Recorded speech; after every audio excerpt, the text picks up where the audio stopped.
अस्सलाम वालेकुम dear viewers, मैं हूं Wahid Wazir. Welcome to my YouTube channel. तो एक स्टूडेंट ने ये क्वेश्चन किया था कि वाई साइक्लिक इलेक्ट्रॉन ट्रांसपोर्ट आकर साइक्लिक इलेक्ट्रॉन ट्रांसपोर्ट क्यों होता है। देखो, लाइट रिएक्शन में इलेक्ट्रॉन की जो ट्रांसपोर्ट होती है वो टू पाथवेज को फॉलो करती हैं। एक को नॉन साइक्लिक इलेक्ट्रॉन ट्रांसपोर्ट कहा जाता है और दूसरे को साइक्लिक इलेक्ट्रॉन ट्रांसपोर्ट कहा जाता है। नॉन साइक्लिक इलेक्ट्रॉन ट्रांसपोर्ट का जो प्रोडक्ट है वो एटीपी है, NADPH है और ऑक्सीजन है। साइक्लिक इलेक्ट्रॉन ट्रांसपोर्ट का जो प्रोडक्ट है वो सिर्फ एटीपी है। तो in case of non cyclic electron transport, ये जो ऑक्सीजन है ये जब बाई प्रोडक्ट रिलीज हो जाता है टू एटमोस्फेयर, एटीपी और NADPH ये चले जाते हैं डार्क रिएक्शन में, या जिसको केल्विन साइकिल भी कहा जाता है। वहां पर फिर ये यूज होते हैं, आगे जाकर हम डिस्कस करेंगे।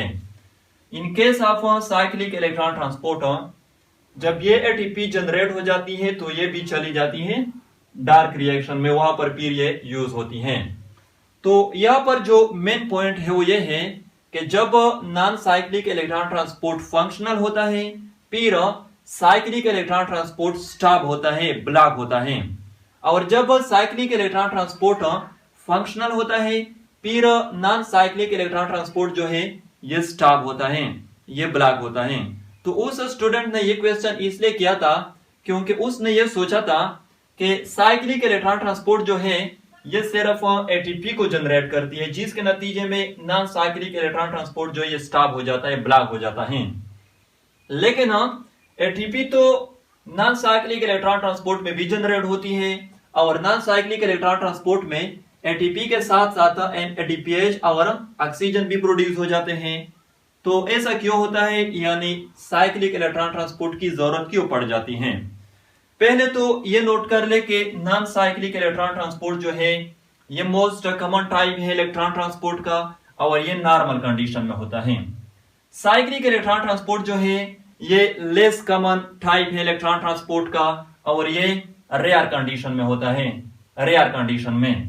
तो यहां पर टू मेन रीजन है जिसके नतीजे में साइक्लिक इलेक्ट्रॉन ट्रांसपोर्ट जो है ये फंक्शनल हो जाता है, और नॉन साइक्लिक इलेक्ट्रॉन ट्रांसपोर्ट जो है ये स्टॉप हो जाता है, ब्लॉक हो जाता है।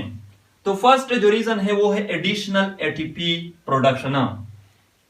देखो, कभी कभार इस तरह हो जाता है कि मेसोफिल सेल को या क्लोरोप्लास्ट को, या हम ये कह सकते हैं कि डार्क रिएक्शन के लिए सिर्फ एटीपी की जरूरत पड़ जाती है, NADPH की जरूरत नहीं होती, यानी वो एक्सेस अमाउंट में मौजूद होता है। तो उस दौरान फिर साइक्लिक इलेक्ट्रॉन ट्रांसपोर्ट जो है ये फंक्शनल हो जाता है, क्योंकि ये सिर्फ एटीपी को जनरेट करती हैं, और नॉन साइक्लिक इलेक्ट्रॉन ट्रांसपोर्ट जो है ये स्टॉप हो जाता है, ब्लॉक हो जाता है। सेकेंड जो रीजन है वो है रिडक्स बैलेंस।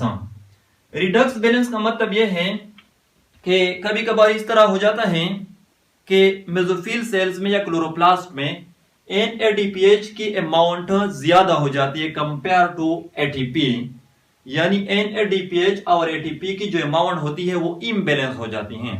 लेकिन मेसोफिल सेल या क्लोरोप्लास्ट जो है वो एटीपी और NADPH की अमाउंट को बैलेंस रखना चाहती है। तो एटीपी और NADPH की अमाउंट को बैलेंस करने के लिए साइक्लिक इलेक्ट्रॉन ट्रांसपोर्ट जो है ये फंक्शनल हो जाता है, क्योंकि ये सिर्फ एटीपी को जनरेट करता है। NADPH जो है ये तो ऑलरेडी मौजूद होता है, एक्सेस अमाउंट में मौजूद होता है, तो इसलिए ये फंक्शनल हो जाता है, और नॉन साइक्लिक इलेक्ट्रॉन ट्रांसपोर्ट जो है ये स्टॉप हो जाता है, ये ब्लॉक हो जाता है।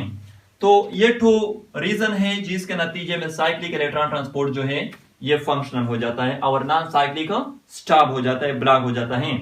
लेकिन साइक्लिक इलेक्ट्रॉन ट्रांसपोर्ट जो है ये रेयर कंडीशन में होता है। आई होप आप लोगों को वीडियो अच्छी लगी होगी। Thank you.